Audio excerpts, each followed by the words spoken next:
Give me a thumbs up when you're ready, bro. We are testing.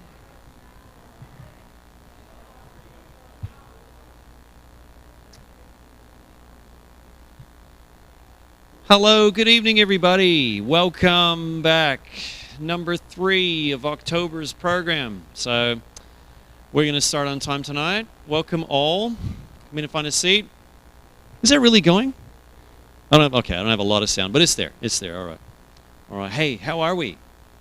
I've got some people come for the lucky last, right? Third of the series. Very good. So good to see you all back. Well, holidays will be here before you know it, right? So we have some great things in store. Actually, quite a bit. If you felt the weight of the pack you just took off the table. So we got quite a few things to do tonight. Before we get into the recipes, though, obviously we'll have a little talk and something that we hope you're going to get in the holidays, but sometimes tends to be the opposite way around. All right. So maybe we need some tips and tricks to know how to make sure, but not besides holidays, just every day, right?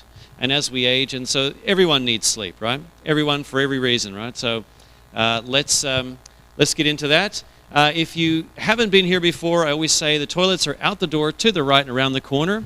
There's more downstairs, and we'll talk to you after about a few more things. But for now, let's welcome Danica, and we'll get started with sleep.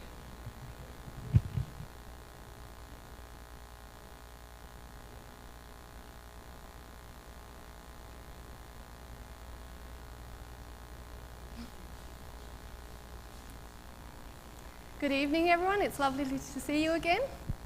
The end of last week, I was thinking about a few different options, but one of you came up to me and said, "Would you talk about sleep?" And I thought, that's a really good idea. It's something that affects a lot of us, and as I kind of talk with different ones around, I realise a lot of people struggle with getting enough of this important ingredient for a happy life. But as I think about this topic, sleep, I remember back to being a teenager. And I was a real country girl who, back then we had no appliances, and the most exciting thing I would do in the evening is read a book. Didn't really have much internet or exciting things like that, and we lived on a big farm and went to bed by 9 o'clock, and you went to bed and fell asleep and got up with the sun about 4:30 or 5 o'clock in the morning, and that was my daily life until I got married. And then I married someone, my husband worked, usually later in the evening, and moved to America where people don't seem to sleep. It's kind of, shops are open. I have memories of being out and going shopping for something to eat at 1 o'clock in the morning. That wasn't unusual. And then moved back here and life slowed down a little bit, but then not really, because I had children, and you find as the children go to bed in the evening, you have a big long pile of things to do, and you want to get it all done, and ended up going to bed later and later and getting into this habit. It was actually interesting. A month ago, my husband was in Brazil, and we were on a completely different time zone, and he didn't have very much time to talk, and I was like, wow, actually was starting to go to bed earlier. I couldn't remember the last time I'd done that, so that was a positive of a not so positive experience of having him so far away, but that was interesting.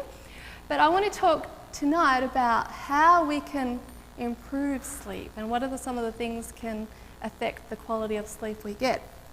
So our fascination with sleep has started over 100 years ago with a psychologist, Henry Piron. He was from France. In the early 1900s, he walked dogs through the streets of Paris, keeping them awake. Is that not working? Okay. For 10 days without letting them sleep. So I guess they must have taken shifts. I don't think he would have done this the whole time. Quite a bit of a cruel experiment, to be honest. And when they weren't walking them, they would tie them up in ways that they couldn't relax.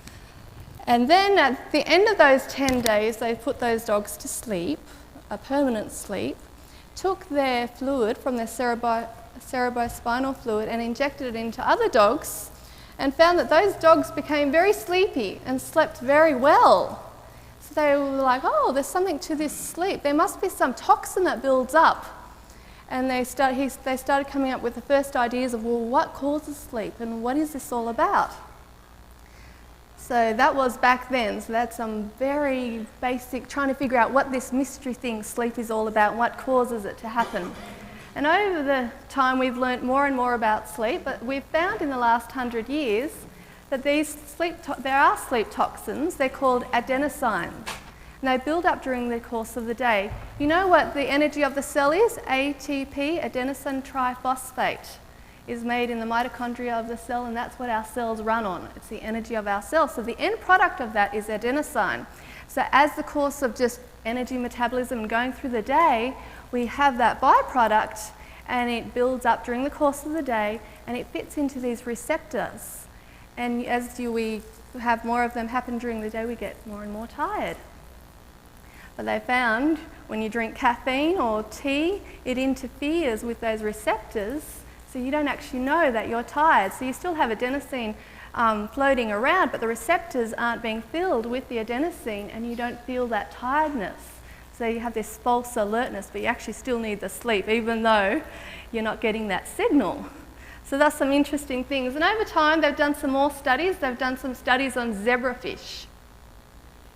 The scientists use these fish because they have absolute transparency. Isn't that amazing? And a brain very similar to humans. Using a high-resolution microscope, the movement of DNA and nuclear proteins within the cell can be observed while the fish are asleep or awake. Amazing the way these little creatures have been created. The researchers were particularly surprised to find that chromosomes are more active at night when the body rests. So the body is shutting down sleeping, but there's something going on in the cell. This increased activity enables the efficiency of the repair to DNA damage. So while you're sleeping, the cells are at work doing repair jobs. Just amazing. What happens while we sleep? Some other things they've found. Scientists watch dye flow through the lymphatic system. I have a hard time with that word. A brain plumbing system of a mouse when sleeping versus awake. Usually it's called the lymphatic system, but they called it the glymphatic system because it acts like the body's lymphatic system, but is managed by brain cells known as glial cells. More dye flowed through into the brain during sleep. Results from this study suggest that the brain may flush out toxic molecules associated with neurodegenerative disorders during sleep. So if you're not getting your sleep, there's build-up of toxins going in our brain. So we need to sleep so the brain can relax, it can open up and flush these toxins out. Our brain cells shrink by about 60% while we sleep, and allowing these fluid to go through and clean up. And they've been noticing that sleep is an important factor with Alzheimer's. So you're not getting enough sleep, that could be a factor later on for getting Alzheimer's. So you'd like to protect yourself from that. I know I would like to. So here's a picture of what the mouse brain looked like. They could see more on the one side than the other side, and they could see a definite difference in sleep versus awake. So they learnt a lot from the mouse. And they're continuing to learn more and more studies on what sleep, how important it is. How much sleep do we need?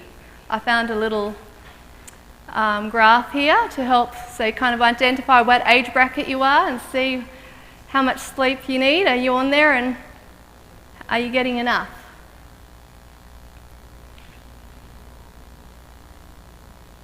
What are some things we can do to make a difference in our sleep?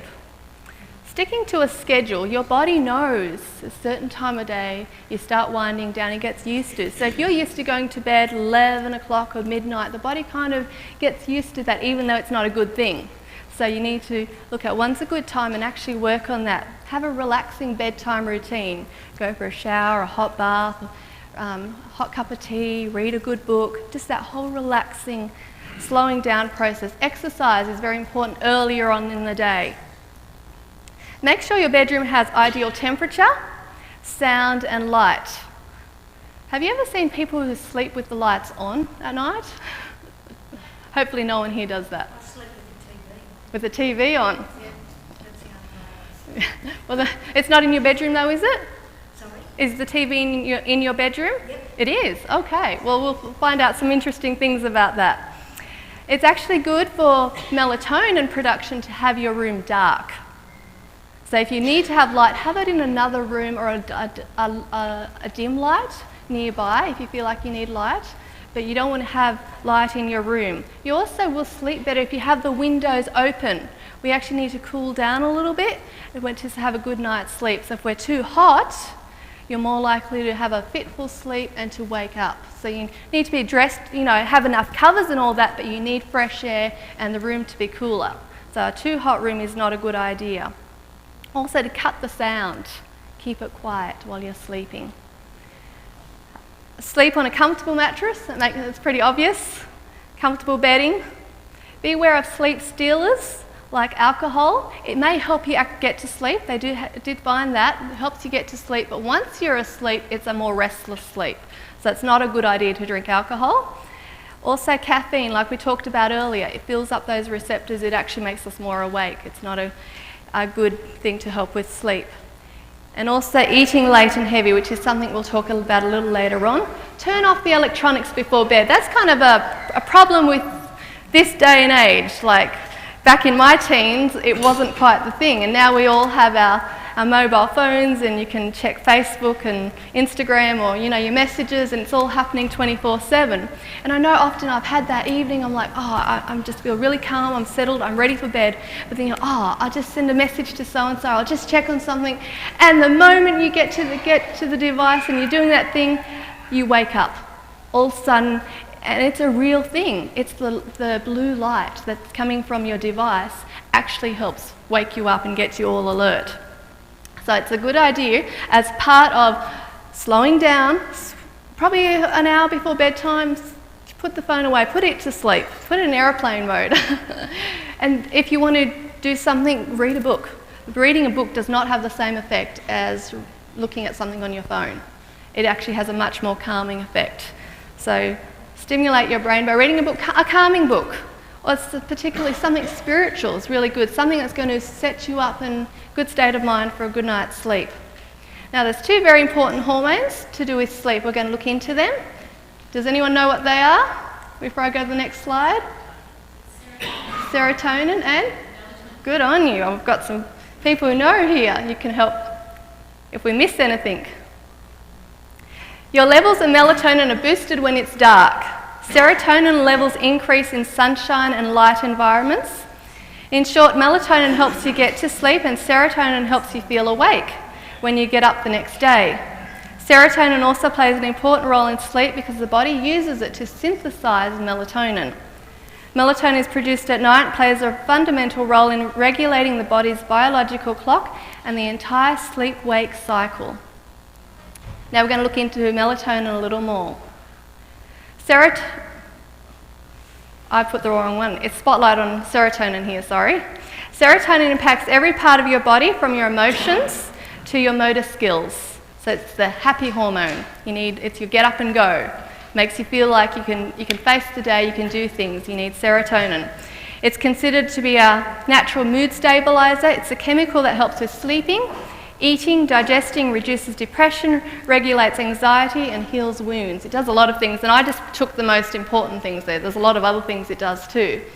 But it's a very important thing that we need, and how can we boost it?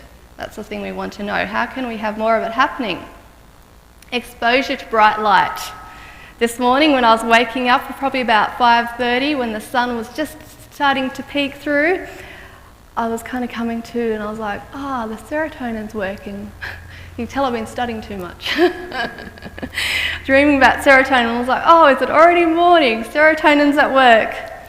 Exercise. Regular exercise can have a mood boosting effect. Missed a bit of a word there, sorry. Tryptophan-rich foods can increase serotonin, and the one that particularly comes out on top is chickpeas. It's the most absorbable form of serotonin. Tryptophan, sorry. It's also spirulina, nuts, tofu, and pineapple. It's just a few. They're some of the highlight ones. There is a lot, but they're ones that stand out. Meditation.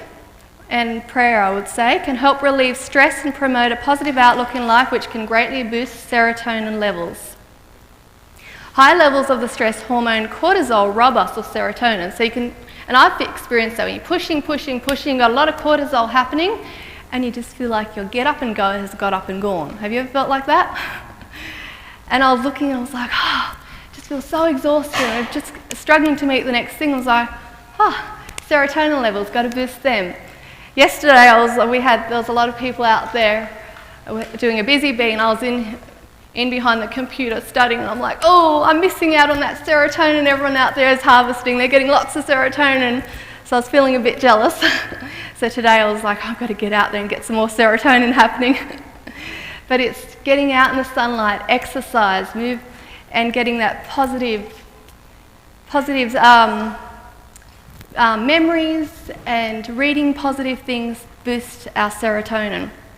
And we want to lower our levels of cortisol because they're serotonin robbers. We don't want that. Now, melatonin. So when we think of serotonin, what's a descriptive word we can think of? And my picture's going to help you. What descriptive word? How can we describe serotonin? Can you give me one word? What is the picture? What's coming through the window? Sunlight, light. So when you think of serotonin, think light. And when we go to the next picture, when we think melatonin, what do we think? Dark. So serotonin is the daylight, the light one, that's very important to happen. And then the dark one happens at night. So it's a very good idea to actually I'll get to that in a minute. We actually need adequate light during the day. And it's interesting, it's important to get out in the sunshine. A typical office or house situation, you have about 400 to 500 lux, is the amount of light, where in the daylight, out in the sunlight outside, you have 4,000 to 5,000 amount of lux. So we need to get some of that every day. Even on a wintry, overcast day, you're looking at about 1,000 lux. So you're still getting more by getting outside in the winter. So it's very important. But to get our melatonin happening, we need to experience serotonin during the day. So we can't kind of have a dark day and then have a good melatonin happening at night. We need that light during the day. It's very important. So a good amount of tryptophan foods, which we talked about earlier, and there's also some foods that have melatonin in it. Isn't this amazing? Which include cherries, grapes, strawberries, tomatoes, legumes, nuts, and some herbs. So that's just a few of them, but they're actually in some foods. So darkness signals melatonin, and we can help that by dimming the lights.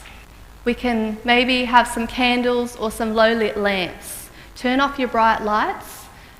Switch off the television at a certain point.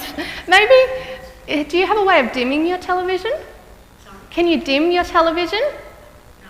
You can't.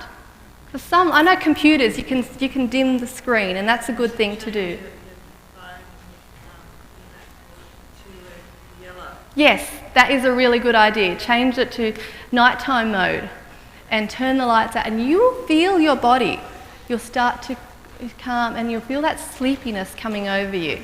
So in the old days, back before we had lights and all these wonderful modern inventions, we went to sleep earlier and we did better for it. But we can learn some lessons from that by doing that in our homes. Just have some nice lamps. It creates a nice ambience, or some nice candles, and just let that melatonin do its work. Serotonin and melatonin are partly produced in our digestive tract. So it's very important to make sure our digestive tract and what we eat is in good shape, because that can adversely affect our sleep patterns. So you can have some people who really struggle with sleep, and it could be all stemming from right here. So that's, you could do, I would work through these steps. And of course, I want to mention I've not covered everything. These are some basic things. And if you've got a really serious situation, you should go to your doctor and get some help. But these are some basic things that can help. So an interesting study they found, there's something very simple to enjoy, cherry juice. So they did a study on tart cherry juice. It was a blend, And they said that it had modest beneficial effects on sleep in older adults with insomnia. I wonder if it wasn't a blend, it might have worked a little better. But it's interesting, it did have some effect because tart cherries do have melatonin in them. So, something to try. Another interesting thing, they did a study on gut bacteria and sleep. So they took some fourth-year medical students and they found that there was an improvement in sleep for those given a probiotic compared to a placebo.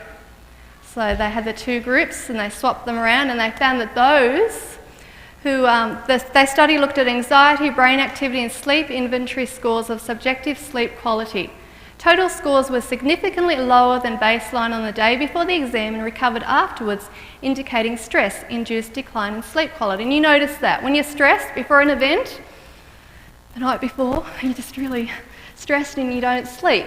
I've experienced that many times, and different things that are coming up, the night before you feel it.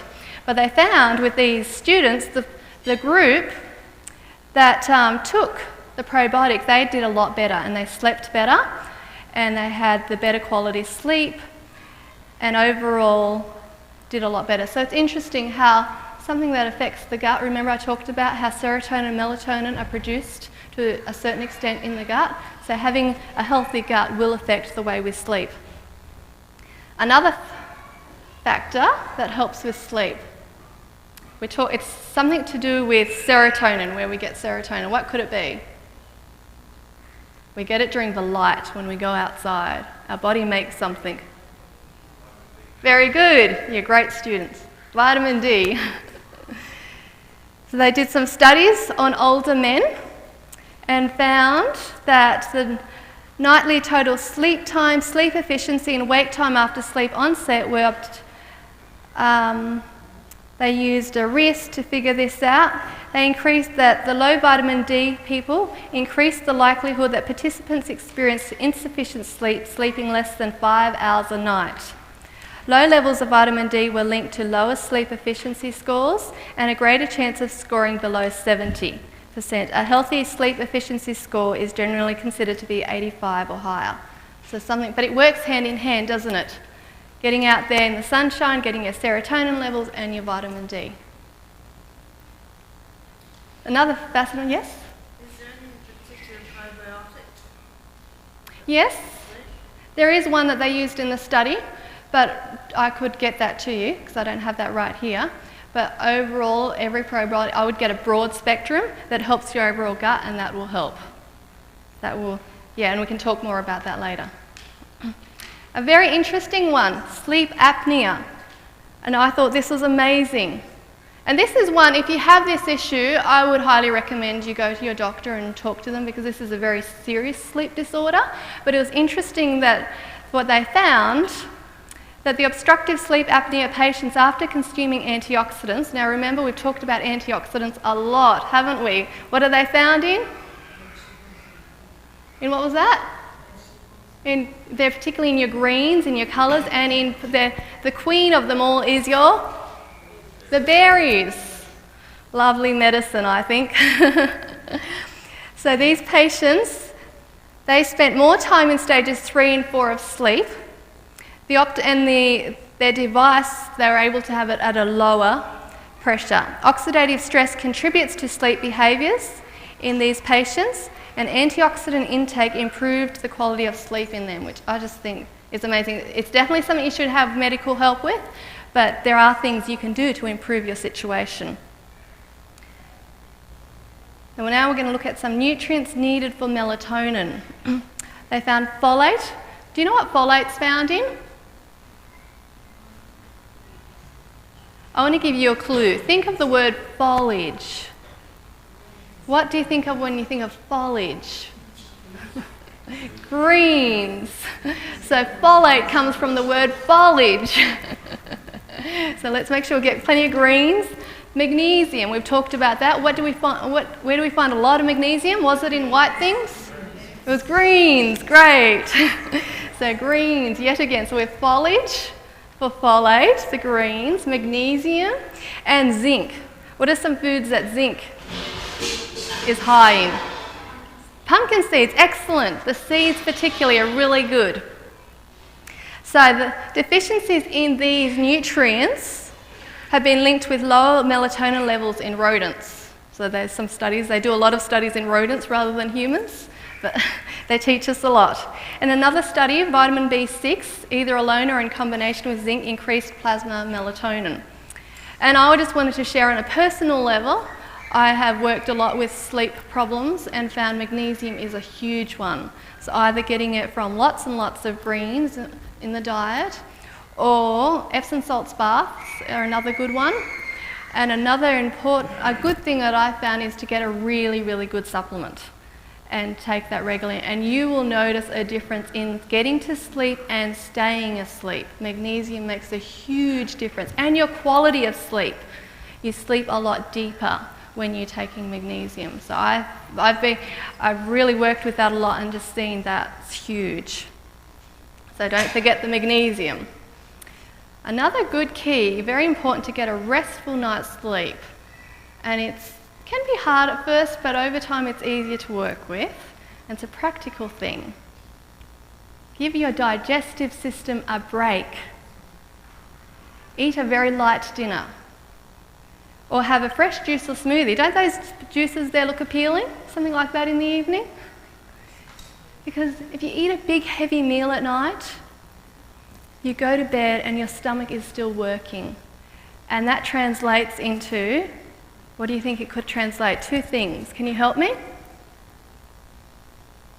What could it mean if your digestive system's working all night? Actually, three things I can think of. Actually, I think I have some of them. Restless sleep. Yes, dreaming, a lot of dreaming. And you wake up really tired, exhausted, because you really didn't get to rest properly. Your stomach's been working all night. So your stomach needs a break too. So have something very light or have a fresh juice. And you'll feel the difference. Trial it. Give it do this system for a while and just see how you go. And don't cut it out immediately, just step down. Make your dinner a little less heavy than what you usually do. Think of some easier, more quickly digested things. And your aim is to something that's going to digest quickly by the time you go to bed, so your stomach can have a break too and get a rest with you. And then in the morning, if your stomach has had a rest, you actually feel like breakfast. But people get into this habit of eating a big heavy meal and you go to sleep and you're dreaming and you have an unrestful sleep and you wake up exhausted and you don't feel like breakfast. So you skip breakfast and you kind of just hardly to make it lunch and you set up this cycle that doesn't do you well. So moving on, nutrients were tied to better sleep. A study where diet nutrient intake was seen to contribute to sleep problems. Approximately 60% of the participants were insomniacs. People with insomnia consume significantly less quantities of nutrients as compared to normal sleepers. Differences in intakes of energy, carbohydrates, folic acid, which we learnt was the folate, and B12. B12 is an important one, and I personally have noticed that one with B12. That's something I think everyone should check into, and as you age, it's important to make sure your B12 levels are at a good level because that affects our minds, and it also affects on how we age well if your B12 levels are at a good state. So get that checked. And there's definitely some things you can do with it. So I found making sure the levels are good and I can feel the difference in sleep. Very important. And B12 is so important, particularly for the brain. Very, very important. Now here's one that you kind of don't want to talk about, but it's surprising how you might have done all these things, but you're still waking up at 3 o'clock in the morning. There's something else that might be happening. Can you guess? Parasites. Oh, the rooster, yes.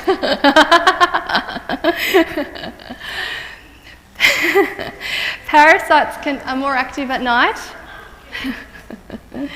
They can cause difficulty in going to sleep, but particularly night waking. That 3 a.m. to 5 a.m.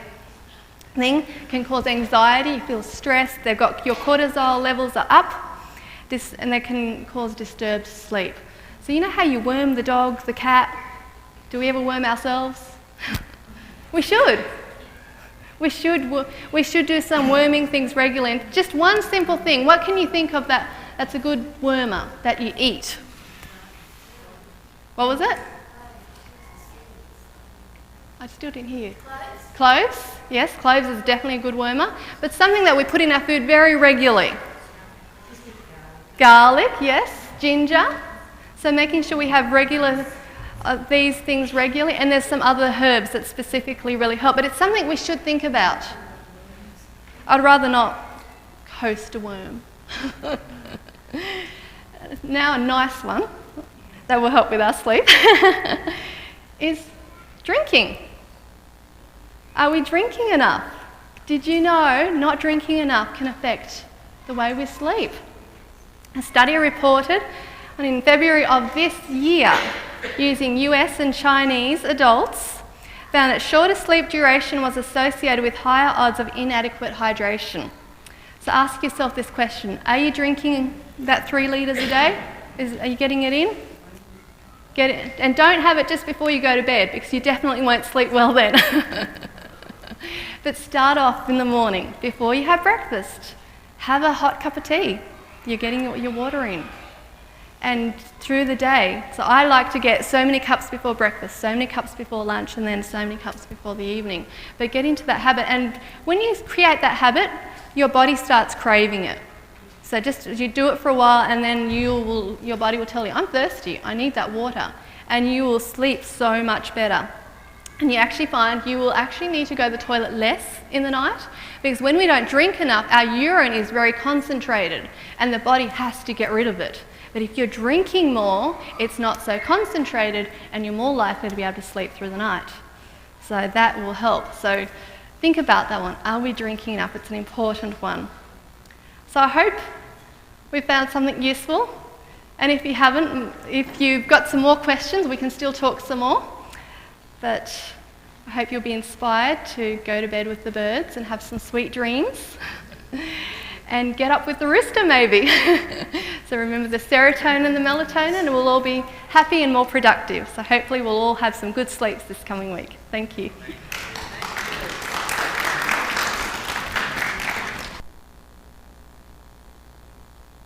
And it's well, everybody needs sleep, right? So that's really good to have these things in mind, and maybe there's something that is a key for you. All right, well, the ladies are coming up, and they told me 7 recipes, but I counted 9? I don't know. That was quite a few, yeah. So how many they're going to demonstrate, we'll find out shortly, won't we? So we're going to pick up all the electronics here and make way. So get yourselves ready, right? Hey, Joe.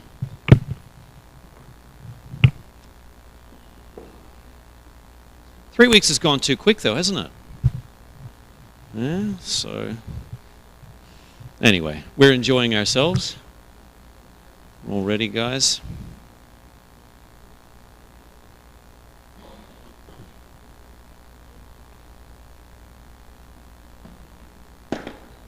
Tonight would be a good time if you have.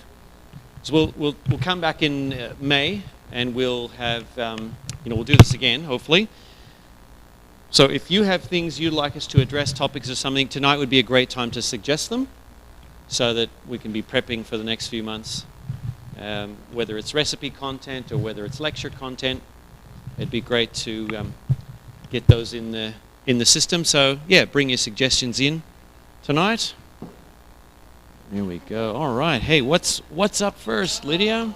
I'm going to be first tonight. When you're wired up, good. I'm all wired up, ready to go. I'm revving. We got a really special festive season menu for you tonight. We're going to have a lot of lovely things that you could have that are healthy for your entertainment and when you're doing your barbecue or when you're doing your entertaining. And we're going to share with you. You don't have to go really, how would I say, unhealthy to have fun. You can really have fun being healthy. So this is guilt-free holidays, yeah? Almost. Almost, all right. All right, good. Oh, take it away. Thank you so much. Okay, I'm going to start prepping our ice cream tonight. We're going to have a fantastic blueberry, lemon and lavender ice cream. So these were growing just outside, and I picked them today just before it got dark. So what I'm going to do first of all, because I'm going to make a syrup with the lavender flowers. Now this syrup's got to infuse, so we have to leave it for a little bit of time before we can use it. So I'm going to do that right now and show you how to do it. Now if you have a pestle at home, you can use that to do your flowers, but if you don't have to, but it'll just give you a little bit extra flavour if you do that, because it'll just help to bring up the oils from the flowers. So you'll need a little saucepan. This one's a little bit big. We won't need a big one like this, but this is the size we've got at the back. So a little saucepan, and I'm going to use 10 of these flowers. So I'm going to wash them, even though they're organic. They haven't been sprayed, but I still like to wash it because flies have been on it. So we don't want to have fly syrup. So we're just going to wash 1, 2, 3, 4, 5, 6. It doesn't matter if you have more than 10. It'll just make it a little bit stronger. So if you've got plenty of lavender, put in 12 or 14 or whatever you think you might like. So what I've got, 2, 4, 6, 8. Let's go 2 more. Oh, 3 more, that'll do. Okay, and they smell so beautiful. So what we're doing here, I'm just going to wash them, just to take away the dust and whatever else there is. Yes? There are varieties, there are. As far as I know, you can use just the common flower lavender, but you can buy the culinary lavender from Tasmania. It comes dry, and you can use that. If you're a bit worried and concerned, you can actually Google lavender, culinary lavender, and you can get it from Tasmania.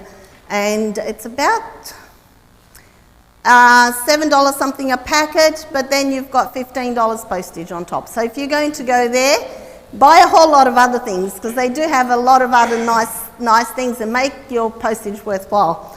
So to wash these flowers, I don't want them sogging wet in my syrup, so I'm going to just use some paper towel, and I'm just going to take them out and gently pat them dry.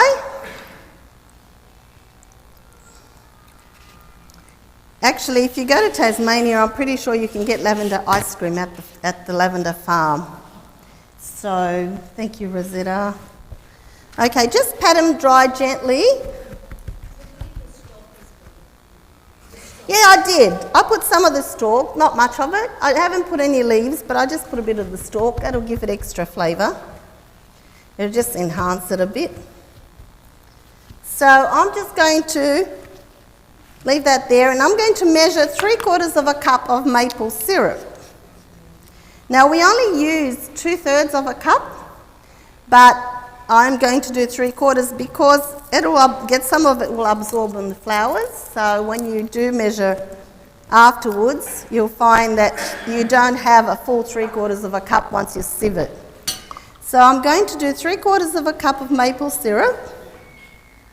Now, if you do have agave syrup at home, if you use agave syrup, you can use that as well. And that's a much lighter colour syrup. Not that it'll make much difference for this, but it will make a difference if you want to use this syrup for a drink. It makes a lovely fresh lemonade if you use that syrup in it. It's really, really nice.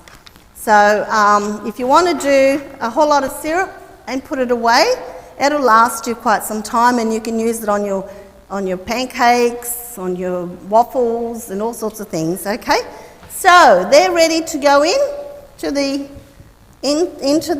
maple syrup, and I haven't pounded them, so I'll just do it with a spoon. Just break them up a little bit, and just bring it to the stove.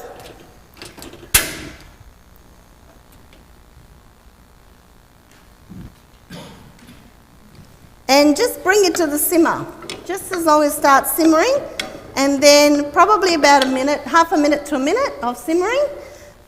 Be careful not to let it burn. Don't put it on too high because it could burn. and you don't want to have a burnt syrup. It won't taste so nice. And when that starts to simmer, we will leave it for approximately like a minute or so. And then we will let it infuse. Now, what I do normally is just let it infuse overnight. I put it in once it's just starting, I think. Once it's like this, I put the lid on and I just leave it overnight. Or if I do it in the morning, I leave it all day. You don't have to leave it exactly. It says to leave it about an hour or so or more. It doesn't matter really. Once it's infusing, you can just leave it. And you can leave it in there until you want to use it if you want to. You don't have to take it out of the syrup. But we will need this for our ice cream. So we can, although I do have some for the ice cream already done, so I won't be using this very one. So I will leave it here for you to look at later on if you like to have a look. It's just about to start. Now while I do this, Rosetta is going to take you through a couple of really, really yummy dips that are very healthy and nice and flavoursome. And before we do that actually, I will go through, we're jumping and swapping here because of time. I'm going to go through with we're going to do a cracker, and we've got a lot of different seeds and they've got to soak. So we'll do that now, just quickly, so that they can soak as well while Rosetta's going to demonstrate you. Look.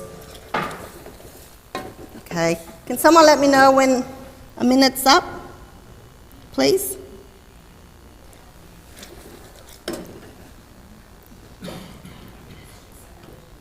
Actually, maybe just 40 seconds, because it's quite hot and I don't want it burnt. I've just got to keep an eye on this for now. We don't want this to burn up.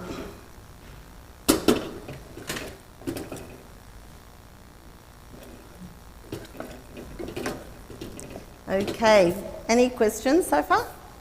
It's pretty self-explanatory, isn't it? Okay, just don't let it sort of burn. Yep. Okay, so I'm going to put all these seeds, I'm going to start off with, I'll just undo them all, a half a cup of sunflower seeds and a half a cup of pepitas and a half a cup of linseed. Mix them all up in there. And then I'm going to put a quarter of a cup of sesame seeds and a quarter of a cup of chia seeds. Now you're probably thinking, what's that going to be like? You'll find out soon. You can see it at the front here on the table. Now, if you like turmeric and if you want a yellow kind of looking, if you have a look at these crackers, some have got that yellow tone through it and some of it are white. So if you want to do a yellow, you can put a bit of turmeric in there, okay? Tablespoon of turmeric. I'm putting a teaspoon of salt, and I'll give this a mix. Mix it all together. Beg your pardon? You can, yes. And if you like, actually this would be really nice with a little bit of onion powder in here. And also you can put some ginger if you like ginger. So yes, you can grate some fresh turmeric. And then once that's all mixed together, you just put 1 cup of water, mix it up and let it sit until you want to use it. 45 minutes, 40 minutes. You can see later on the water will be all absorbed. Okay? The water that's in here, the seeds all swimming in here. But once it starts to sit there, it'll soak up. Oh, that's ready. Sorry. Yep, that's ready. Oh, you can leave this overnight if you want to, or you can leave it an hour, or you can leave 40 minutes, or you can do it. Yeah, but it needs to be all together. Once it's all joined together, I'm going to leave it here, and every now and then we'll give it a stir. All right? Oops. Here we go. And I'll show you that it's okay. And I'll just help Rosetta with these things. She will be doing a dip. A couple of dips actually. When you've got a dinner party and you've got a few people, it's always nice to do a few colours. I'm not using that one. Oh, you're not using this one tonight? Oh, okay, sorry. Very good. Okay. I will let you take off with that here. You can have this. Yeah, it's lovely to have colours, so it's really nice to be creative with your colours. So this is what we're doing tonight. Thank you. Okay, we got a lot on our menu tonight for you. So you're going to have a very busy festive season with all the lovely goodies that we've got for you. Okay, what we're doing firstly, we're doing a roasted carrot dip. So what I've done, we've actually roasted some carrots. We've chopped them up and just tossed a tiny bit of olive oil and put them in the oven, 200 for about half an hour it was, till they're nice and tender. And then they're ready to go. They're all cooled down now, so they're ready to use. So it's just a matter of putting everything into the blender, really. Very quick and easy. So first thing we're going to do is put our roasted carrots in. Stay there. I don't think it's going to...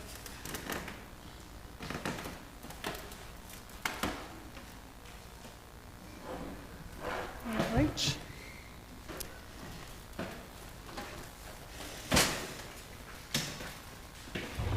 Yep, good one. Okay. Our roasted carrots. First we put our roasted carrots in.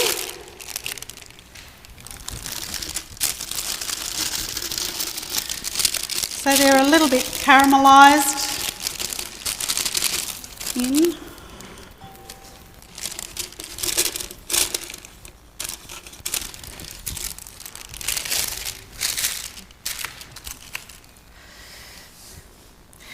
And then we've opened a tin of cannellini beans, and I've drained the water out of them and I've left the water in the tin.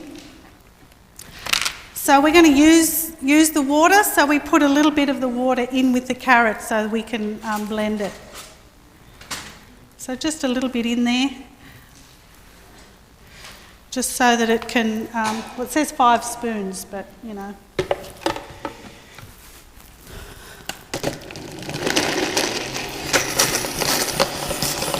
And you'll need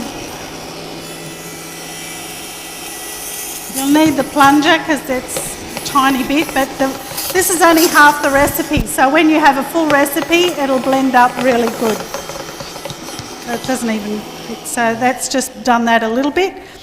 And then after you've done that, you add the rest of your ingredients. So we've got tahini, 2 spoons of tahini.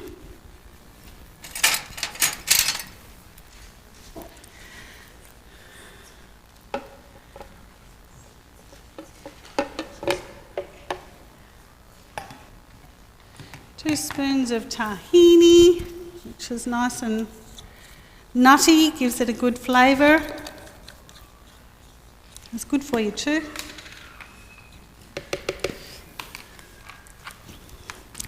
Then we have cumin. We've got a teaspoon of cumin and half a teaspoon of ground coriander. And we've got a bit of salt to season it with. That's according to your taste, how much you want to put in. Salt. And then we put our beans in. It's just cannellini beans straight out of a tin.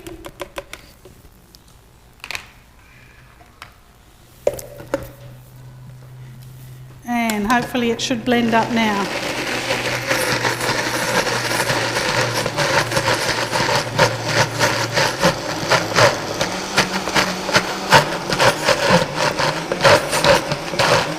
You can add a bit more of the liquid.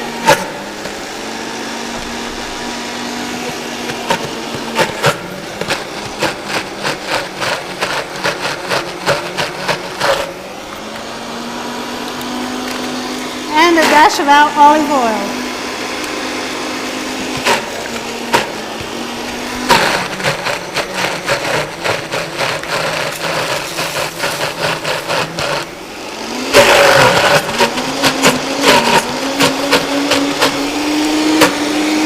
More liquid.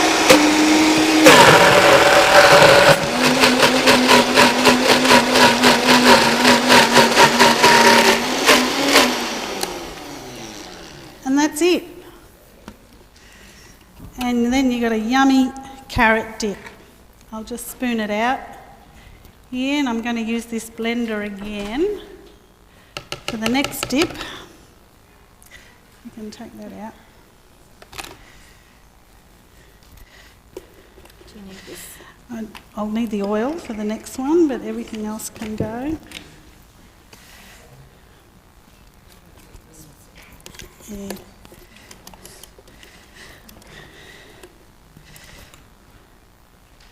So it's something a little bit different.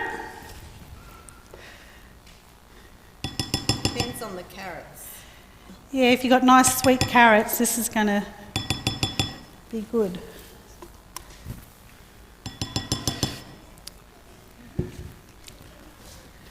So that's our carrot dip.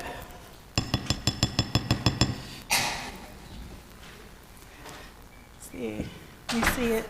It's here. I put some of that in as I was right at the end, the last thing. I put some in, I drizzled a little bit in, and that's according to your taste too. It's like you can use it like a hummus as well. You can have it like a spread on bread. You can use more olive oil later if you want on top, and that just infuses the flavour. It's really good. So while they're getting my blender washed, we'll start the next one. I've got to put this somewhere. When you're not working next to a sink. All right, so we'll start the next one. The next one's an interesting one. It's a lovely pink one. It's our beetroot hummus. Similar sort of thing, very similar, but this one's got chickpeas instead of cannellini beans. And what I've done, this poor beetroot looks a bit sickly, but the reason being is it's been roasted. It's been dry roasted in the oven, same as the carrots, okay? And so the skin's sort of a bit shriveled and everything, but it's nice and soft inside. So what I'm going to do, I'm going to peel it, and I'm going to use the inside. So I'll start that, get that peeled. And the colour and it's really concentrated and saturated, the colour, and it's just so nice when you roast it.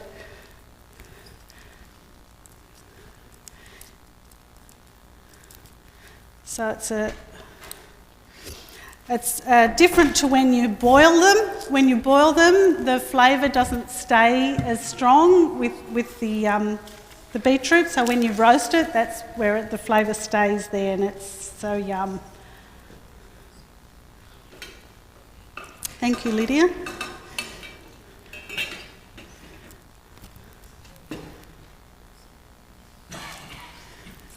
All right.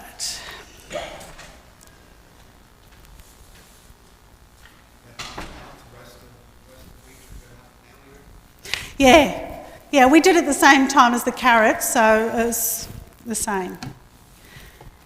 So I'm just going to, chop it into the blender.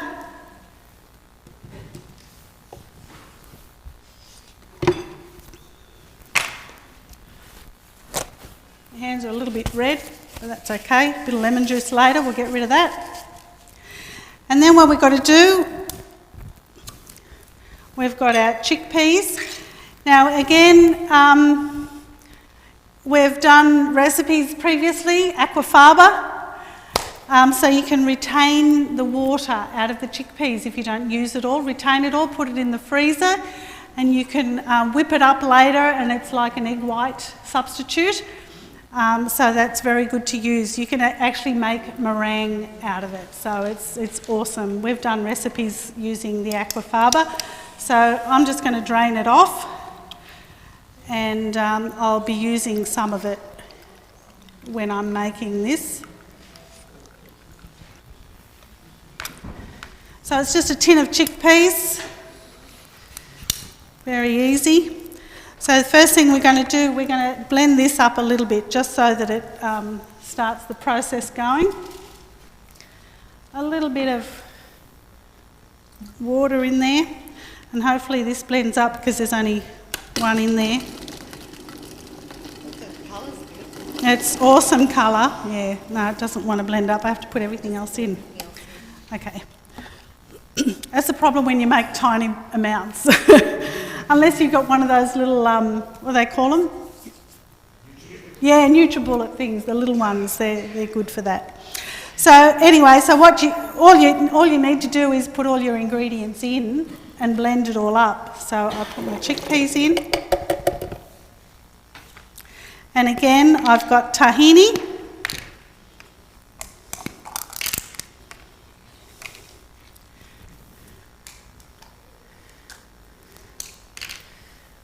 And a spoon. Tahini, we've got garlic, we've got a bit of salt. Which way is the camera facing?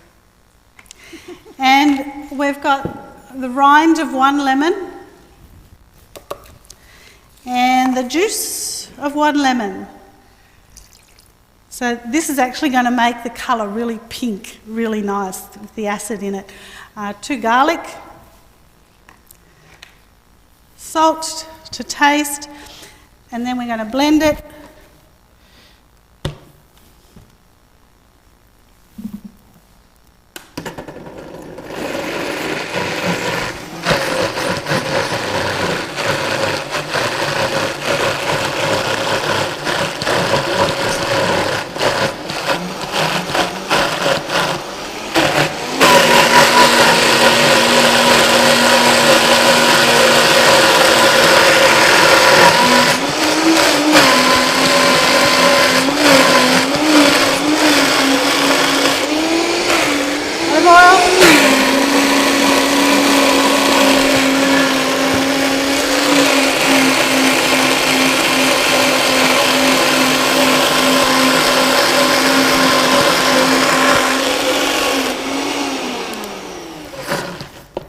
It actually had enough liquid in what was left in the tin, so I didn't need to add any more. But if you find it's not blending and it's a bit dry, you just add a little bit more water, the juice from the chickpeas into it.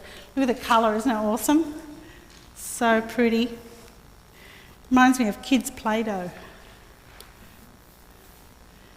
So that's that. That's another yummy recipe, and this one's got a bit of bite to it because of the lemon in it, and you'll get to try that later.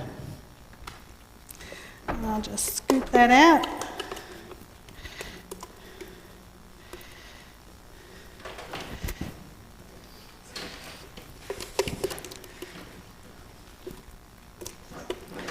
It's really good and yummy with these crackers that we're going to show you how to make.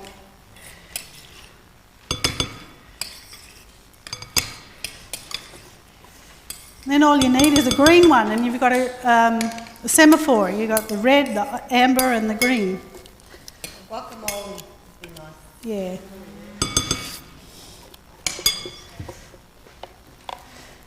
Okay, that's that. Yummy.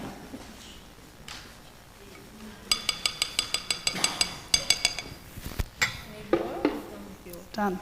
Put that in there. Is that done? That's done. That's the aquafaba. Tell them about the aquafaba. I did. Okay, we'll send Stella in next to do our next presentation. They can try the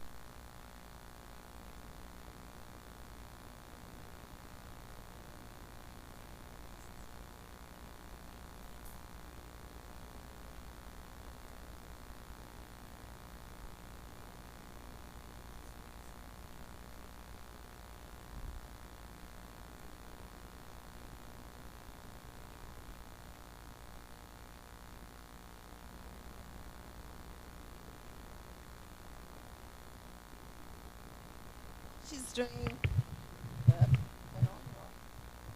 Hello? Yeah. While she's doing that, I just want to show you that this has soaked up a lot of the liquid and it's now like a jelly. It's jellified. Okay, you see that? So, yeah, so we'll just leave it here until it's time for us to make our crackers.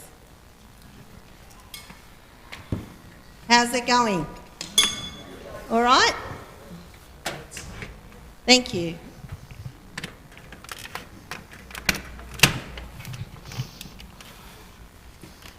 I don't know how to use this. Do you want to put that on here, or do you want to... Okay, that's it. Okay. Good evening, everyone. Nice to see you all here tonight. I am having a very easy, quick recipe. It's the, cucumber and walnut pate. And it's all raw. It's very quick, very easy, healthy. Who knows any of the benefits of the nuts generally? What do they give us? What kind of fat? Fats. Good fats. Omega-3, omega-6, minerals, vitamins, and much more. So I'm going to get into this quickly, and especially the walnuts. If you think of the shape of the walnut, you know what it looks like. It's very good for brain, that's right. So just something interesting about the nuts generally. Are they much better? The health benefits of them is double, or probably not double, much more than double when you soak them. And they're called activated nuts. So we soaked the almonds, the cashews and walnuts, and then we just put all the ingredients that you have on your paper in the blender.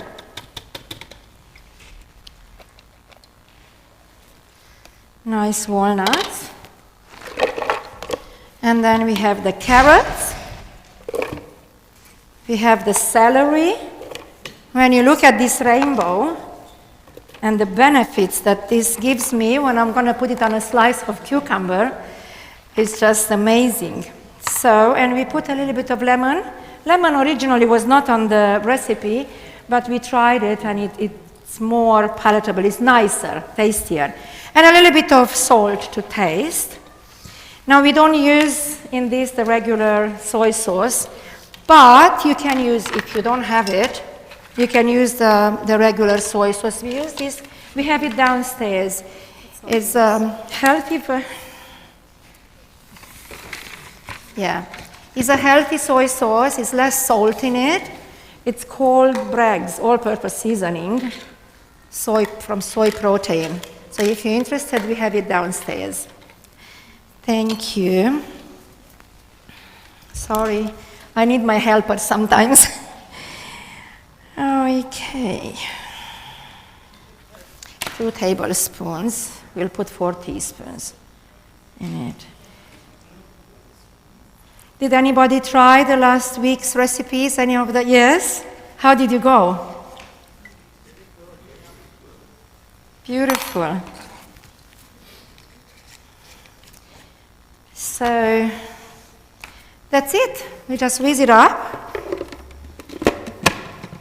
And this is this one here.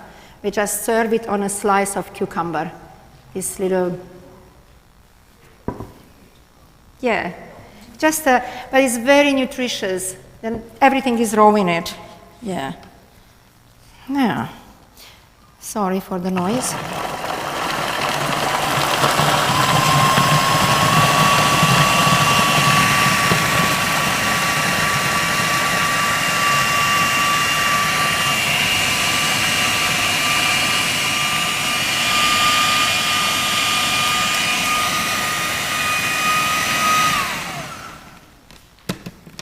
Sometimes you just have to stop it for a moment, and it's very nice even with crackers or whatever you would eat a spread or a pâté, how we call this one.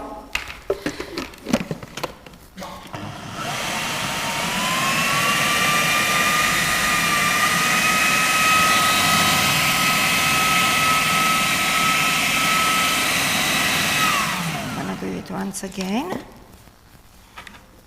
And that will, I didn't try to make it in the blender, but probably it would be good in the blender too, but we don't want it like very fine. We don't want it like a cream. We want it to have a bit of chunks in it.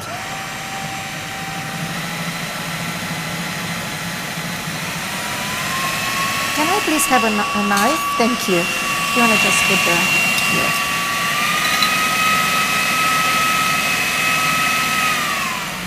And I think I have to do it once again, and that will do.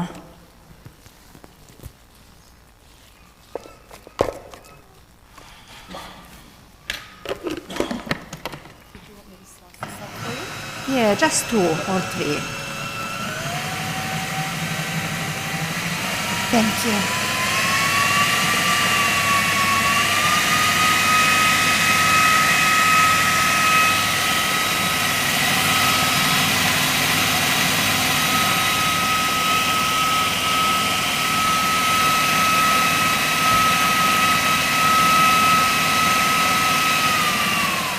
I think that will do. Yeah. Which one does it go? Oops. So that's about it. It's all done. You can, yeah. And if you want some different seasonings to use, you can just use whatever you feel like. But yeah, it's very, very nutritious. And what I'm doing... If they like spicy, they can use cayenne. That's right. Oopsie, sorry. I'm sorry. That's all we do. But you can be creative and just put it on something else or eat it just with crackers or whatever. Thank you. I hope you enjoy it. I'll take it, everything. You can do the patties now. Do it now? Yeah, okay. But I need the blender. Thank you. I don't need this anymore. Oh, okay.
Excuse me.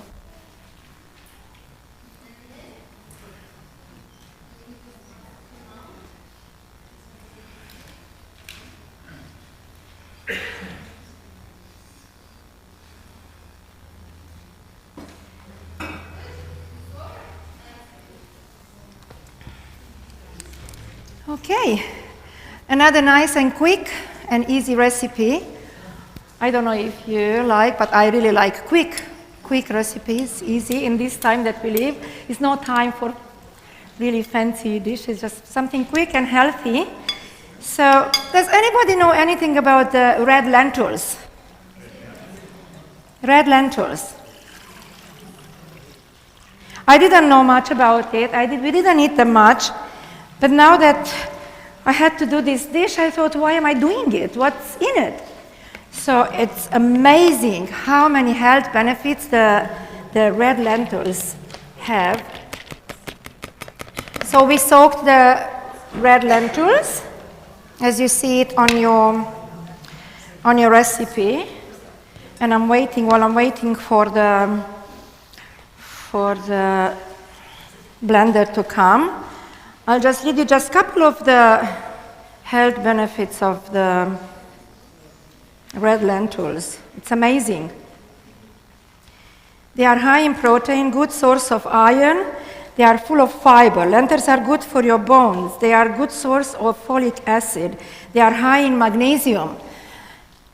It's very good for heart problems, specifically, and I have to put it on my table in my kitchen every day because my husband, every week, at least once, my husband have heart problems, and it's really amazing how when you have to do something and you're interested, you search on it. It's just amazing what you find about some of the articles that we eat. And we just eat because we eat them, but now I'm going to eat because I know how many health benefits it has. So this is again a very, very easy and quick, this red lentil patties. We have the onion, the lentils. We put everything in the blender and we will whisk them up and just shape them, and that's it. We have the parsley, another superfood, and we have the garlic.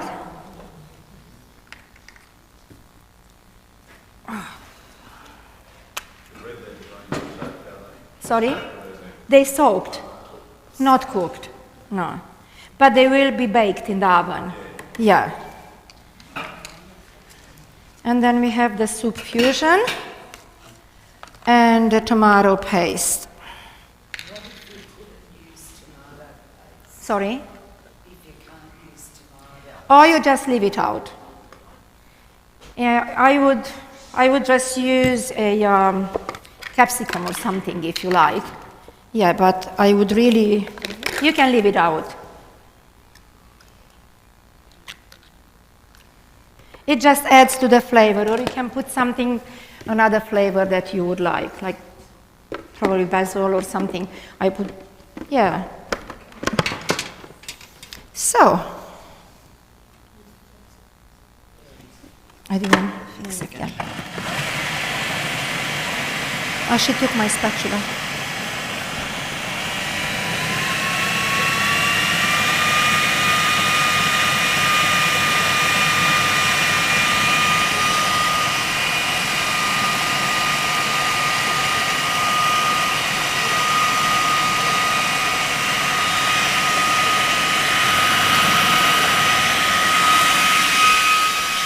Spatula back, please. Thank you. I have.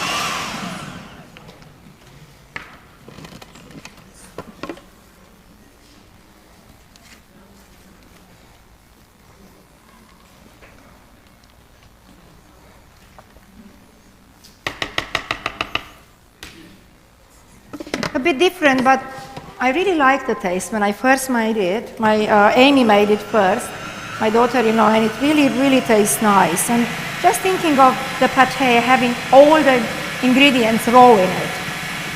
Yeah.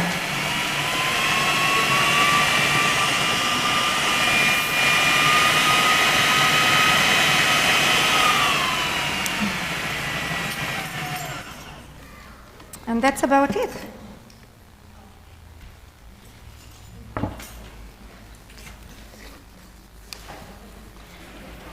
Probably will give it another little quick whiz.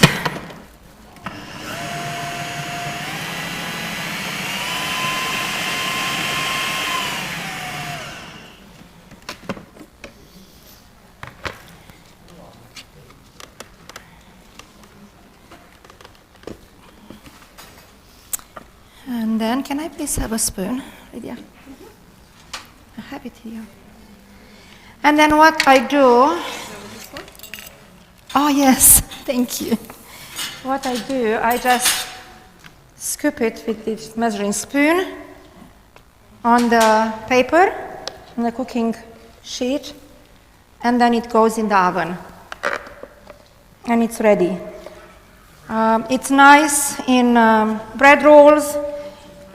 You can just have a nice salad and just crumb it into your salad, into a green salad, or just as a finger food.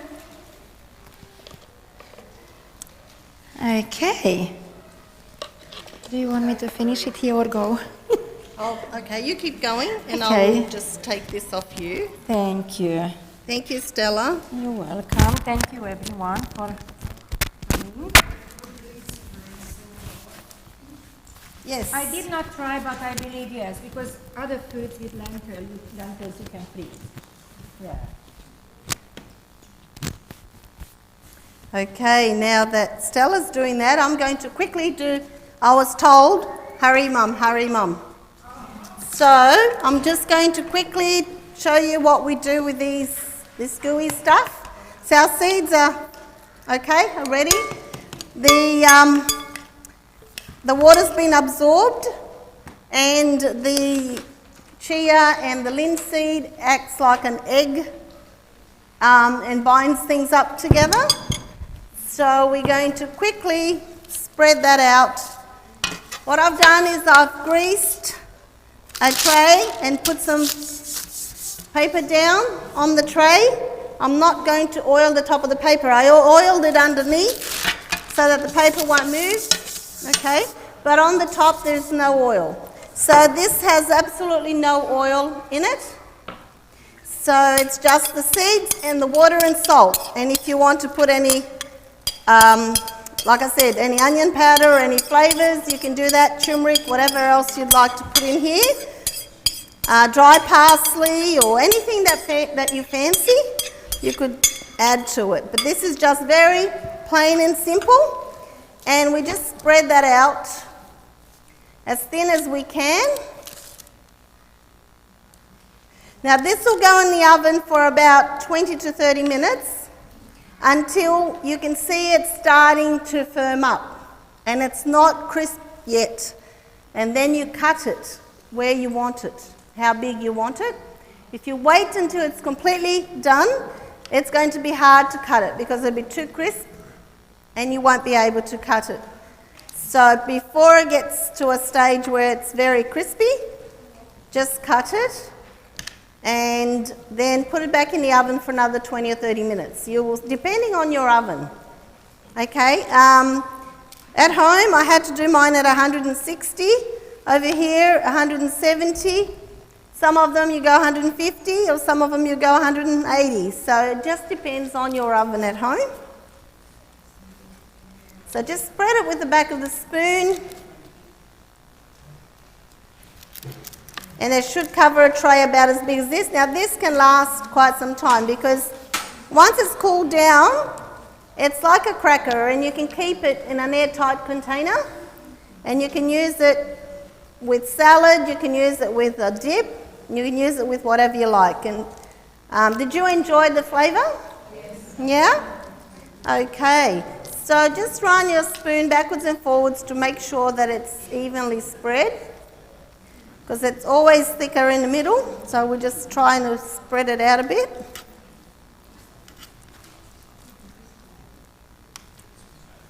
It's kind of like a bit gooey. It's like it's got glue in there, and that's from the chia seeds and from the linseeds. So it's a very, very easy biscuit cracker to make, and it's a very healthy one. And like I said, there is no oil, no preservatives, nothing. It's just water and seeds. Okay. All right, now what I'm going to do, if you get some special salts, if you like, Himalayan salt or black sea salt or any type of salt, and just spread sprinkle the salt over the top, and it just gives it a little bit of an extra. It's nice when it's, it won't absorb, it'll just sit nicely on the top, and it'll just be really yum. Okay, so give it a nice lot. So if we can put this in the oven, please, Rosetta, for 20 minutes on 100 and over here, probably 170, 160, something like that. Okay, we're going to go very quickly and do our cob. Now you had something on your plate there that looked like a little, well, this is what it is. Now when you buy a cob, just cut out a circle in the middle. This is really popular if you're having a barbecue or a nice dinner party as an entree. Very easy, it's an old-fashioned type of, and just tear bits of bread out so that you can toast the bread and you can serve it with your cob. Okay, and inside, just pull it out, pull out chunks of bread and leave about that much around the outside. And it's very simple, very easy, very quick. If you want to get a little bit more creative, you can actually do some veggies, saute it in a bit of water or a bit of olive oil or whatever you like, and you can put it in here. But tonight I'm just going to put plain spinach, just from a packet of frozen spinach. But you can put leeks and you can put all sorts of things and make your own filling instead of just spinach. Okay, so I'm going to now do the filling for it, and I'm going to use the frozen spinach. I'm going to use a tub of the better than cream cheese sour cream.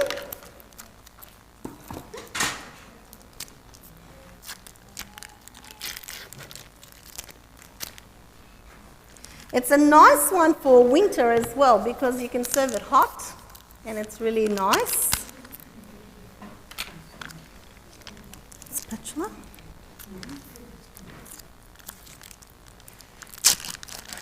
And this is better than cream cheese. The cream cheese, it's a Tofutti brand, so it's vegan.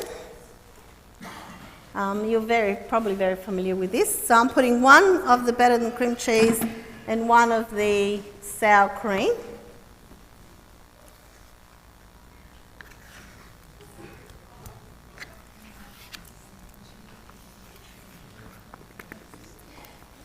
Okay, thanks, Ro.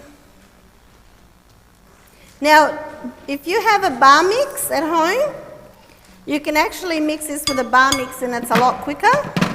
Put everything together and then bar mix it, and it'll just blend everything together.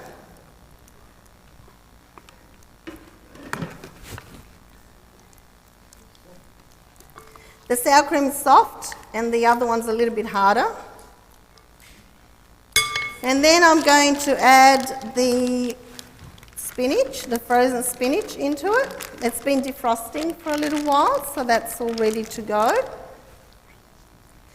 And I'm going to add 1 tablespoon of the stock powder, the Marcel stock powder. Now, you can add whatever one you have. I've got a big tin of the chicken style vegetarian one, so I'm using that. And some garlic powder, 1 tablespoon of garlic and 1 tablespoon of onion powder. And you mix all that up together, and that's practically all it is. Just give it a stir.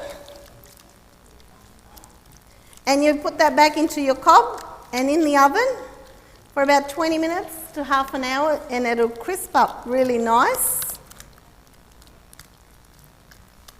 Thank you. Whoops. I'm just spraying here. Yeah. Okay, so you just mix it all up. Like I said, if you have a bar mix, you just zoom, zoom, and that's all done very quickly. Yeah.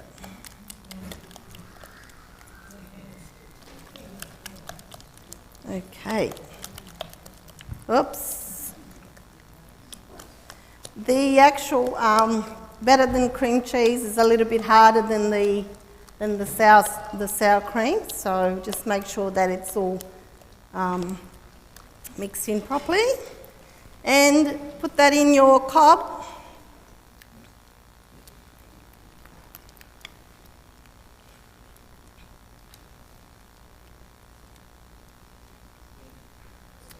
There we go. Excuse me. I'm sorry. I don't know what that. Okay, I need to go out the back and wash my hands. Just excuse me for a moment. Oh, sorry.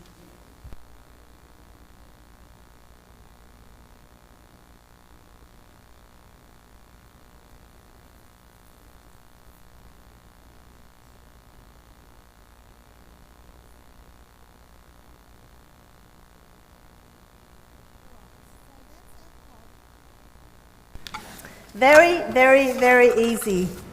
And that goes in the oven. And that'll be nice and crispy like this. So that's ready to eat. Now, very quickly, let's move on with our desserts.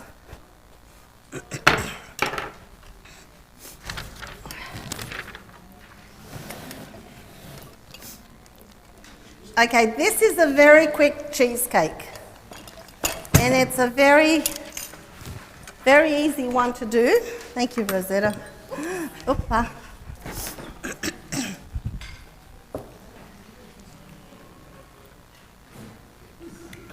Oh no, that's much better. I'm using some nice biscuits. Now these are vegan, for those that are not sure. These are vegan.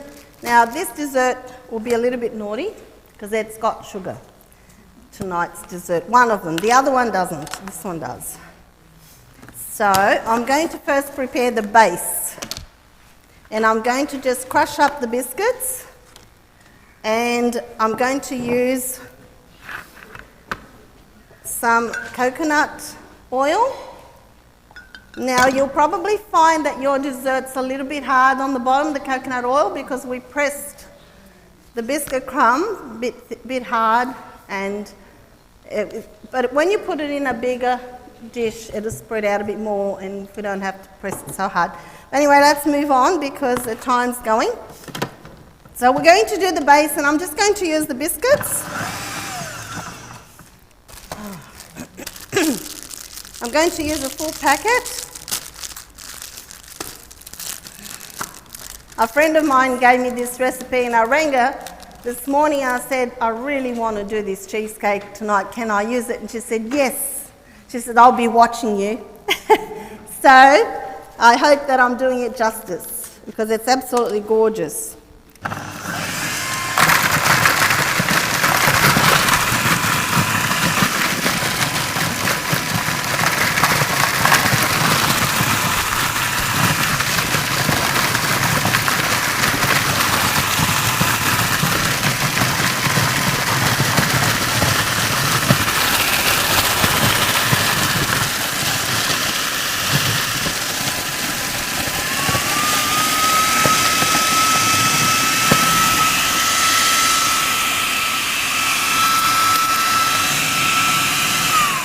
Okay, I'm going to add into this 3 tablespoons of the coconut oil. On your recipes, I put 4, but I think 4 is too much.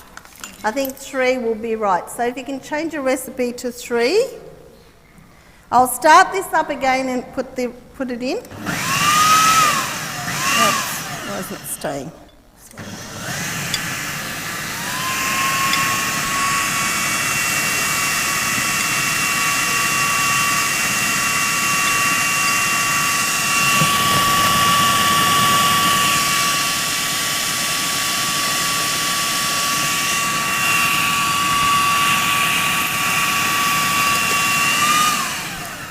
Now, to get the coconut oil liquefied, I just put it in hot water, okay, before I came. Okay. Now, this resembles the breadcrumbs.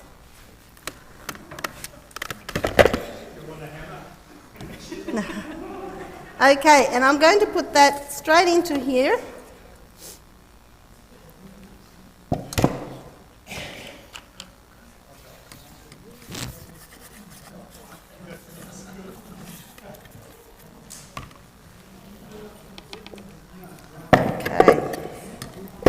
All right, and just press it down as a base.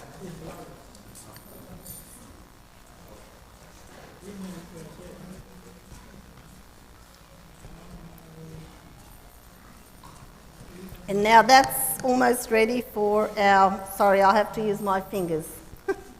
They were made before utensils. So we'll just, I can hear, yeah. Okay. I think maybe for a big pan you might have to put 4 tablespoons. This is probably not quite as what I would like. So 4 would be okay. It's not too bad. So yeah. Okay. So we're going to go, and as soon as they come back with the food processor again, I'm going to use two better than cream cheese plain, 2 containers of this, and 2 containers of condensed milk from soy. I can open. Sorry, can open. Yeah. And this is made from soy, and we stock them down at the shop. So I'm using 2 tins of this and 2 tubs of the tofuti. Okay, and then I'm using 1 tablespoon of vanilla, 1 cup of lemon juice, and I don't know, I just did a rind of a lemon, and that just gives it a little bit extra flavour. So I'm going to whiz all this up together, and that's going to give us the cream cheesy part of the cheesecake, the main part of the cheesecake. So I'll just wait till they come. That's what happens when you've got to share the utensils.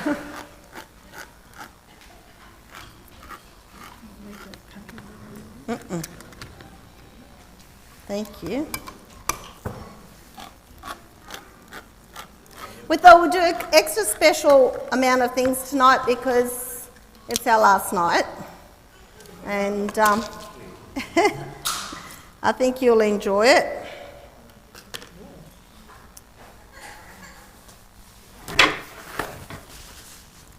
What I can do is I can start with the next one while I'm waiting for that to be washed.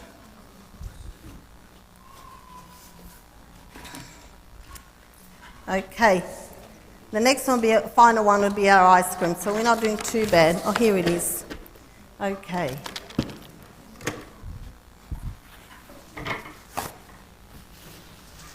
I can smell that cob cooking out there. Oh, is it it might be the seeds, might be the... Okay, so just put everything in. Put your condensed milk, which is your soy condensed milk. This actually comes from Brazil, so it must be good. It must be good. I want to say hello to all my relos in Brazil because they're watching us tonight as well. Not all of them, but some of them are. And just want to say a big hello to them. And my daughter in Perth, she's usually having a sticky beak, see if Mum's behaving. Okay, then I put in the tofuti. We do. Yeah, we do. We sell it downstairs in the shop. So it's easy to remember. It's 2 and 2, 1 packet of biscuits, and then you've got 4 spoons of the oil, and then got 1 lemon and the rind of 1 lemon and 1 tablespoon of the vanilla. Just put everything in here.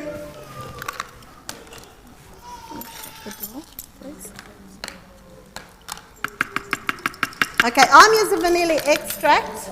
I don't like vanilla essence because it's very alcoholic-y and it doesn't taste as good. So I like the vanilla extract better. And I'm going to make some more noise here.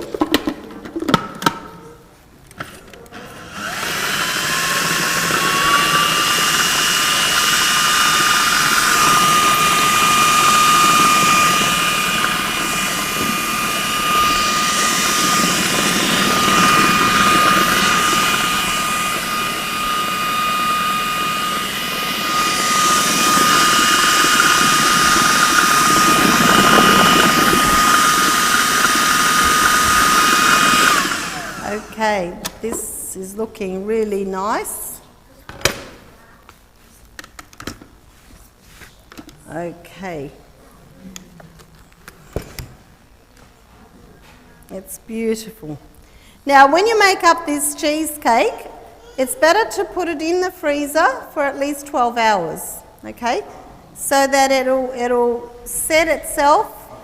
Once it sets itself, before you serve it, you can bring it out to the fridge, probably about half hour or so before you serve it, or leave it in the room temperature for about 10 to 15 minutes. No, it'll spoil it, yeah. And that's an extra thing that you've got to cook then.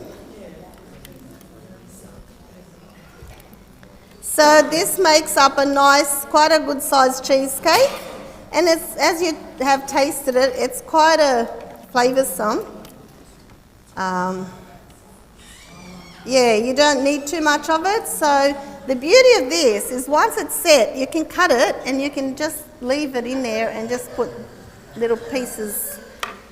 Just take 1 piece out at a time, if you can last that long. And you can put anything you like. You can swirl strawberries, or you can swirl blueberries, or you can swirl pineapple or something, whatever, mangoes, whatever you like. I'm going to just put some blueberries. You can actually swirl the blueberries. You can whip it up and swirl it through.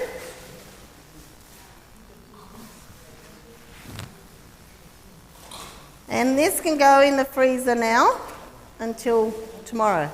We'll probably have it for lunch. Anyone want to come over for lunch? Okay.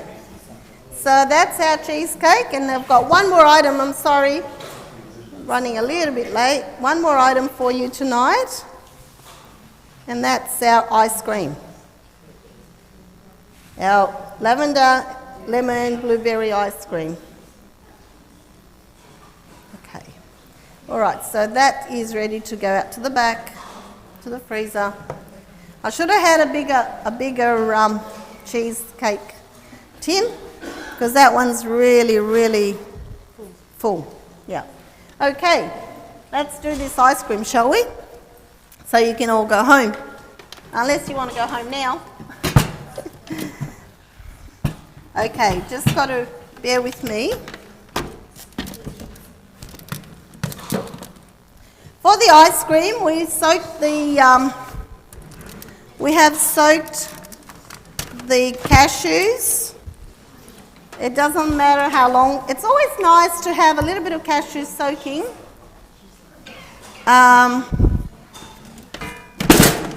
Soaking in the fridge. So when you want to make a recipe, you've got it there and ready. Okay? So we've got some cashews that have been soaked. We've got some coconut cream. So I'm going to put 1 cup of cashews into the blender when it comes out. And Now I've already got my maple syrup lavender done already.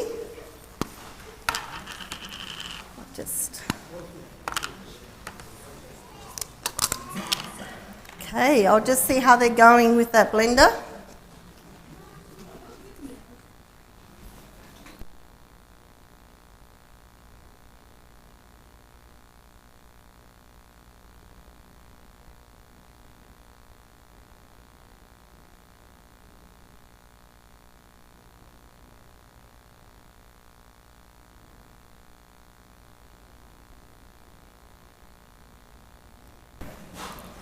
So, 1 cup of cashews, 1 tin of coconut cream. Doesn't matter if it's separated because it'll all whiz up together anyway. Get the full fat coconut cream. Don't get the light because you want that creaminess to go into your ice cream. Now, if you do have an ice cream maker, you can churn it in the ice cream maker straight away. If not, I did do a batch that didn't go through the ice cream maker and I don't know what it turned out like. I have to go and check. But I'm putting the rind, some lemon rind, about 1.5 teaspoons of lemon rind. I've got some 1.5 tablespoons of lemon juice. I've got 2/3 of the cup of that syrup that we made earlier, except this one was early. Yeah, the lavender syrup. And we can blend all this up. And blueberries. Sorry, I need 1/2 cups of blueberries. You can use frozen or you can use fresh blueberries, okay? So I'm just waiting for the blueberries.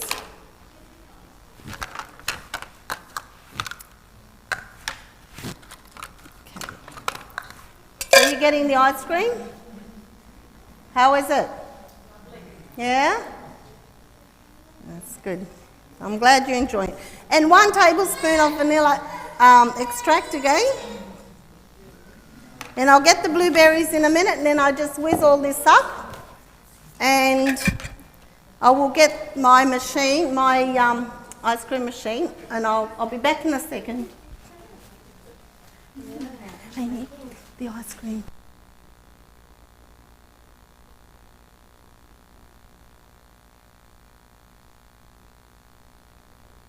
She said she's going to be back in a sec. What do you reckon? Isn't that nice? Oh, that is guilt-free too. Isn't that fantastic? Right, so you can have stuff that's not full of junk. It's not full of sugar. It's actually full of good stuff, but it's really, really nice. Yeah. So there's a few different types of these you can make, you know, with fruit and different things, or really sort of thick, cold smoothies and that sort of stuff. It's all really good. Yeah. It's great with summer coming up. You just want something like this, right? Guilt-free, yeah? That's the way. That's the way. Oh, here she comes.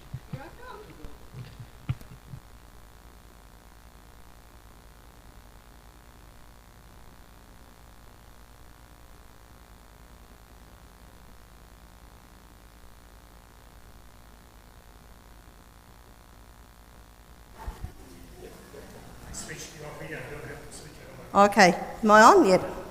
All right, I've just got a very cheap ice cream maker, and the bit that goes in here is sitting in the freezer, so that it's very cold, and as it churns, it just freezes up as it churns.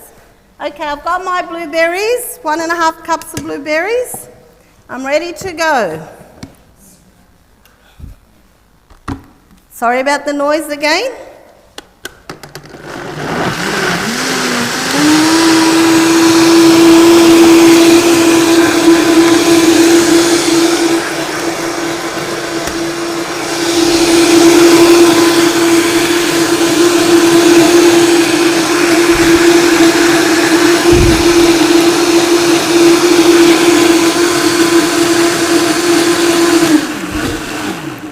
Now, as soon as my bowl comes for the ice cream machine, I'll just pour that in. Don't worry, it's my alarm. Beautiful. It's nice and cold.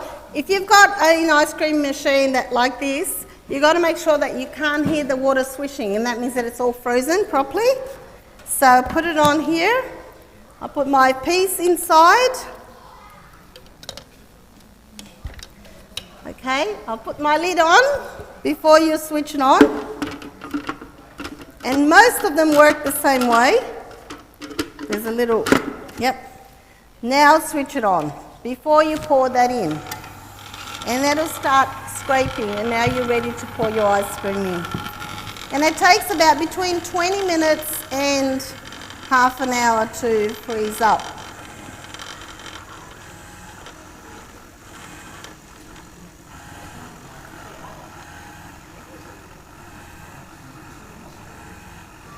But I'm yet to buy one that's got a compressor on it so that I don't have to freeze the top like this.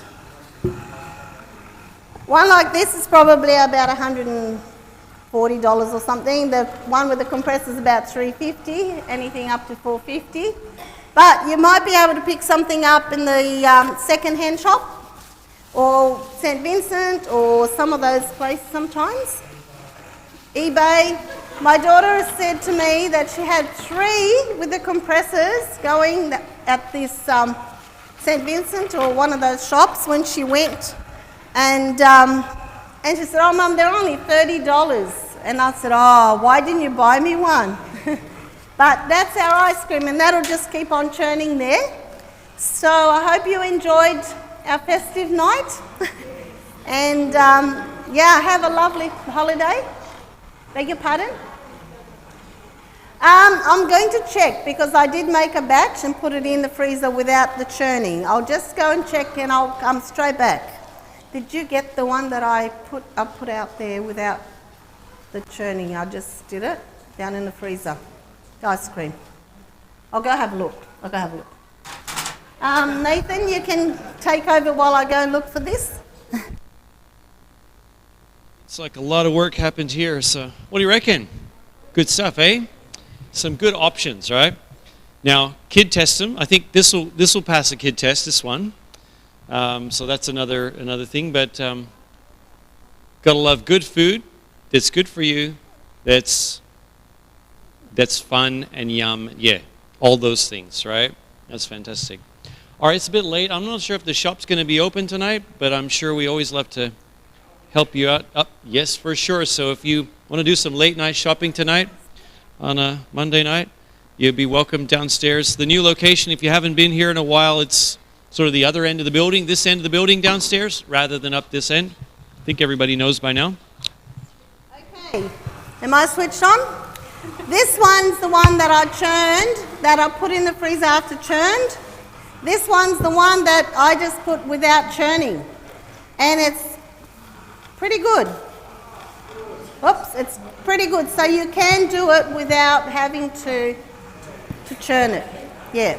Where this one here is a little bit, well, it's still a bit frozen. It's been frozen longer too. Because it's been in the freezer a lot longer. I've made this in batches since about last Thursday, and I do a batch a day because this has to actually stay in the freezer 24 hours before I can use it again. So I've done a few batches, and that's why it's slightly different coloured. But so this has been in the freezer for, a lot longer than this. I just did this afternoon. So it's pretty good. So you can do it without having to have an ice cream machine.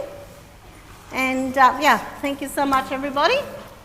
Thank you so much. Thank you to all the backstage hands as well. Everybody who makes it happen. There. Yep.